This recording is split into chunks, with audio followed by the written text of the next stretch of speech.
नमस्कार परम श्रद्धालु साथियों, आप सभी का आज के गीता ज्ञान सत्र में हार्दिक स्वागत है।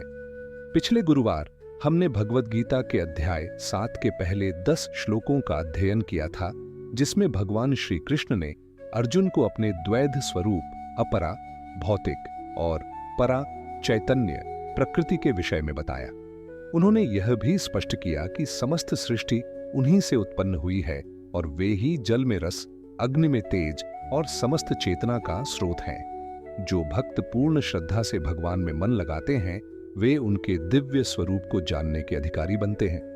आज हम अध्याय 7 के श्लोक 11 से 20 तक का पवित्र अध्ययन करेंगे। इन श्लोकों में भगवान यह स्पष्ट करते हैं कि धर्मयुक्त बल, सात्विकता, रज और तम ये सभी उनसे ही उत्पन्न होते हैं, पर वे स्वयं इनसे परे हैं। वे बताते हैं कि कैसे माया से मोहित प्राणी ईश्वर को नहीं पहचान पाते और भौतिक कामनाओं से प्रेरित होकर विभिन्न देवताओं की शरण में जाते हैं। साथ ही भगवान 4 प्रकार के भक्तों का वर्णन करते हैं: आर्त, जिज्ञासु, अर्थार्थी और ज्ञानी, जिनमें ज्ञानी भक्त को वे सबसे श्रेष्ठ और प्रिय बताते हैं। श्लोक 11: बलम बलवताम चाहम कामराग विवर्जितम धर्मा विरुद्धो भूतेषु कामोस्मि भरतर्षभ। भावार्थ: हे भरत श्रेष्ठ, जो बलवानों का बल है वह भी मैं ही हूं, परंतु वह बल जो कामना और राग से रहित हो और समस्त प्राणियों में जो धर्म के विरुद्ध नहीं है, ऐसा काम, इच्छा भी मैं ही हूं। स्पष्टीकरण: भगवान श्री कृष्ण यहां स्पष्ट करते हैं कि जो शक्ति धर्म सम्मत और इच्छाओं से परे होती है, वह ईश्वर से उत्पन्न होती है। यहां बल का अभिमान या वासना नहीं, बल्कि पवित्र संयमित शक्ति की बात की जा रही है। धर्म के अनुसार उत्पन्न इच्छा भी भगवान का ही स्वरूप है। श्लोक 12: ये चैव सात्विका भावा राजसास्ताम साश्चये मत्त एवेति तान विद्धि न त्वहम तेषु ते मयि। भावार्थ: सत्व, रज और तम ये तीनों प्रकार के भाव मुझसे ही उत्पन्न होते हैं, परंतु मैं उनमें नहीं हूं और वे मुझ में नहीं हैं। स्पष्टीकरण: भगवान कहते हैं कि त्रिगुणात्मक स्वभाव सात्विकता, रजसिकता और तम ईश्वर से ही उत्पन्न होते हैं, परंतु ईश्वर इन गुणों से परे हैं। ये गुण केवल माया के प्रभाव से जीवों में होते हैं, भगवान उनसे निर्लिप्त रहते हैं। श्लोक 13: त्रिभिर्गुणमयैर भावैरेभिः सर्वमिदं जगत् मोहितम नाभिजानाति मामेभ्यः परम व्ययम्। भावार्थ: यह संपूर्ण संसार इन तीनों गुणों से मोहित हो चुका है, इसलिए यह लोग मुझे, जो इन गुणों से परे और अविनाशी हूं, नहीं जान पाते।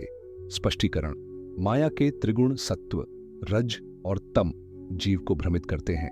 इस मोह के कारण ही लोग भगवान के वास्तविक स्वरूप को नहीं पहचान पाते, जो कि गुणातीत और चिरंतन है। श्लोक 14: दैवी ह्येषा गुणमयी मम माया दुरत्यया मामेव ये प्रपद्यन्ते मायामेताम तरन्ति ते। भावार्थ: मेरी यह दैवी त्रिगुणमयी माया बड़ी कठिनता से पार होने वाली है, परंतु जो केवल मेरी शरण में आते हैं, वे इस माया को पार कर लेते हैं। स्पष्टीकरण: भगवान यहां बताते हैं कि माया इतनी बलशाली है कि उसे अकेले पार कर पाना संभव नहीं, लेकिन जो व्यक्ति पूर्ण समर्पण और श्रद्धा से भगवान की शरण में आता है, वही इस मोहिनी शक्ति को पार कर सकता है और ईश्वर को प्राप्त कर सकता है। श्लोक 15: न माम दुष्कृतिनो मूढ़ाः प्रपद्यन्ते नराधमाः माय्यापहृतज्ञाना आसुरम भावमाश्रिताः। भावार्थ: जो दुष्कर्मी, मूढ़, मूर्ख, नराधम, घटिया मनुष्य और जिनका ज्ञान माया से छीन लिया गया है तथा जो आसुरी स्वभाव को धारण किए हुए हैं, वे मेरी शरण नहीं लेते। स्पष्टीकरण: भगवान श्री कृष्ण बताते हैं कि कुछ लोग जो अधर्म, अहंकार और अज्ञान में डूबे हुए हैं, माया से मोहित होकर भगवान की ओर नहीं आते। वे संसार के ही सुख दुख में उलझे रहते हैं और आसुरी प्रवृत्ति को अपनाए रहते हैं। श्लोक 16: चतुर्विधा भजन्ते मां जना सुकृतिनोर्जुन आर्तो जिज्ञासुरर्थार्थी ज्ञानी च भरतर्षभ। भावार्थ: हे अर्जुन, 4 प्रकार के पुण्यात्मा लोग मेरी भक्ति करते हैं: दुखी, आर्त, जिज्ञासु ज्ञान की इच्छा रखने वाले, अर्थार्थी धन संपत्ति चाहने वाले और ज्ञानी सच्चे ज्ञान से युक्त। स्पष्टीकरण: भगवान बताते हैं कि लोग भिन्न भिन्न कारणों से उनकी शरण में आते हैं। कोई दुख से मुक्ति चाहता है, कोई ज्ञान की खोज में आता है, कोई सांसारिक लाभ के लिए और कोई उन्हें ही परम लक्ष्य मानकर। ये सभी भक्त हैं, परंतु अगला श्लोक बताएगा कि इनमें श्रेष्ठ कौन है। श्लोक 17। तेषा ज्ञानी नित्य युक्त एक भक्तिर्विशिष्यते प्रियो ही ज्ञानीत्यर्थमहम सच मम प्रिय। भावार्थ, इनमें ज्ञानी जो एकनिष्ठ और निरंतर मेरी भक्ति में लगे रहते हैं वह अत्यंत श्रेष्ठ है। वह मुझे प्रिय है और मैं भी उसे अत्यंत प्रिय हूं। स्पष्टीकरण, भगवान बताते हैं कि ज्ञानी भक्त जो भगवान को ही सब कुछ मानते हैं और उनसे एकात्म हो चुके होते हैं वे सर्वोत्तम भक्त होते हैं। भगवान को भी ऐसे भक्त सबसे प्रिय होते हैं। श्लोक 18।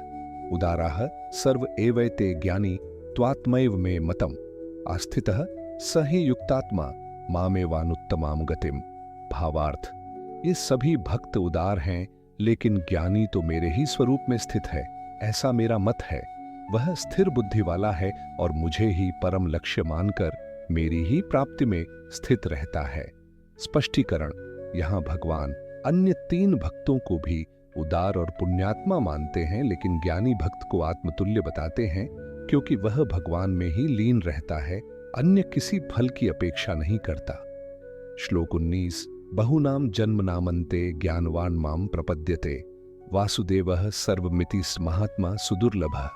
भावार्थ, बहुत जन्मों के बाद जब किसी को सच्चा ज्ञान प्राप्त होता है तब वह मुझको समर्पित होता है।